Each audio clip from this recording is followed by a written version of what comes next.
الصلاۃ والسلام علیک یا رسول اللہ، الصلاۃ والسلام علیک یا حبیب اللہ۔ بسم اللہ الرحمن الرحیم۔ السلام علیکم ورحمۃ اللہ وبرکاتہ۔ غزوہ تبوک کے موقع پر آپ سیدنا عثمان رضی اللہ عنہ کا اِرشاد۔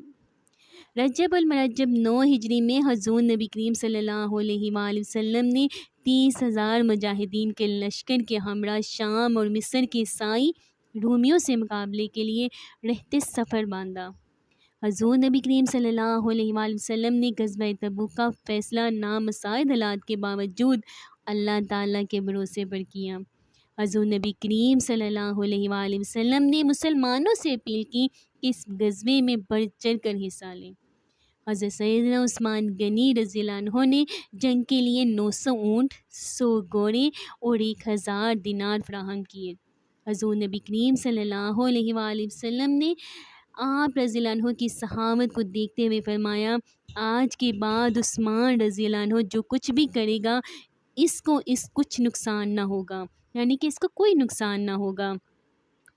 حضرت عبد الرحمن بن نوف رضی اللہ عنہ نے 40,000 درہم جنگ کے لیے فراہم کیے۔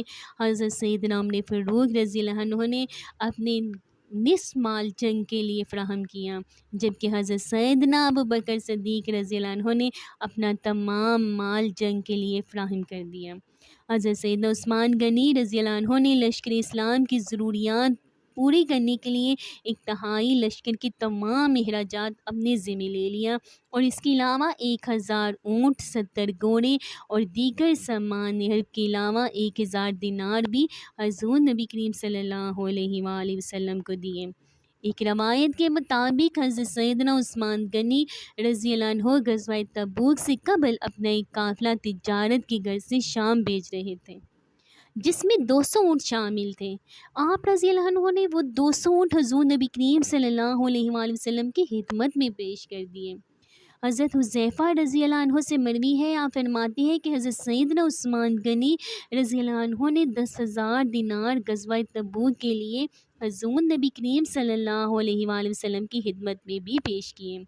آپ صلی اللہ علیہ وآلہ وسلم ان دیناروں کو دیکھتے اور دعا فرماتے تھے، اے اللہ، میں عثمان رضی اللہ عنہ سے راضی ہو گیا، تو بھی اس سے راضی ہو جا۔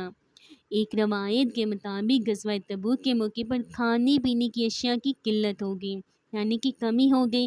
حضرت سیدنا عثمان غنی رضی اللہ عنہ نے جب یہ صورتحال دیکھی تو کہیں چلے گئے، اور جب کچھ دیر بعد لوٹ کر آئے تو آپ رضی اللہ عنہ کے پاس سامان اردنوس سے بڑے ہوئے اونٹ تھے، اور آپ رضی اللہ عنہ نے تمام لشکر اسلام کی کفالت کی۔